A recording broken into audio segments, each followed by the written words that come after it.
Hello बच्चों, चलिए प्रश्न को देखते हैं। प्रश्न है, निम्नलिखित समीकरण युग्म को प्रतिस्थापन विधि से हल कीजिए। समीकरणें दी गई हैं 3x बटा 2 घटाव 5y बटा 3 बराबर ऋणात्मक 2। दूसरी समीकरण है x बटा 3 योग 4y बटा 2 बराबर 13 बटा 6। प्रश्न को हल करें उससे पहले जो इसकी मुख्य अवधारणा है उस पर विचार करेंगे। तो इस प्रश्न के लिए जो मुख्य अवधारणा है वह हो जाएगी दो चरों के रैखिक समीकरण।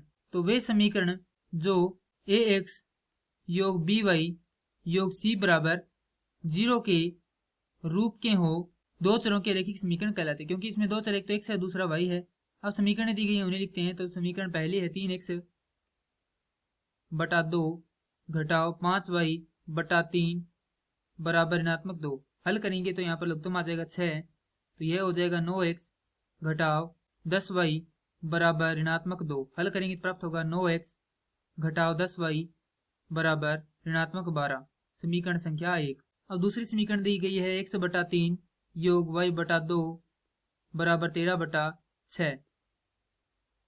तो यहाँ पर लघुत्तम लेकर इसको हल करेंगे तो हमें प्राप्त होगा, लघुत्तम आएगा 6। यह होगा 2x योग 3y बराबर 13 बटा 6। 6 से 6 कट जाएगा। समीकरण प्राप्त होगी 2x योग 3y बराबर 13। समीकरण संख्या 2।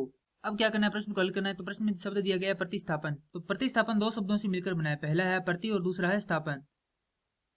स्थापन का अर्थ होता है रखना या स्थापना करना, और प्रति का अर्थ होता है उल्टा या दूसरा।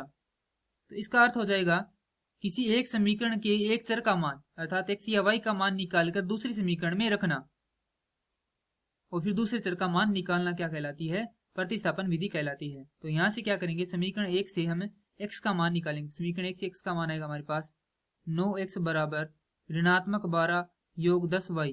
क्योंकि यहाँ पर योग 10y इसलिए है, यह ऋणात्मक है, पक्षांतरण करेंगे तो धनात्मक हो जाएगा। तो x का मान यहाँ से प्राप्त होगा ऋणात्मक 12 योग 10y बटा, यह मान समीकरण 2 में रखेंगे तो हमें प्राप्त होगा 2 गुणा ऋणात्मक 12 योग 10y बटा 9 योग 3y बराबर 13।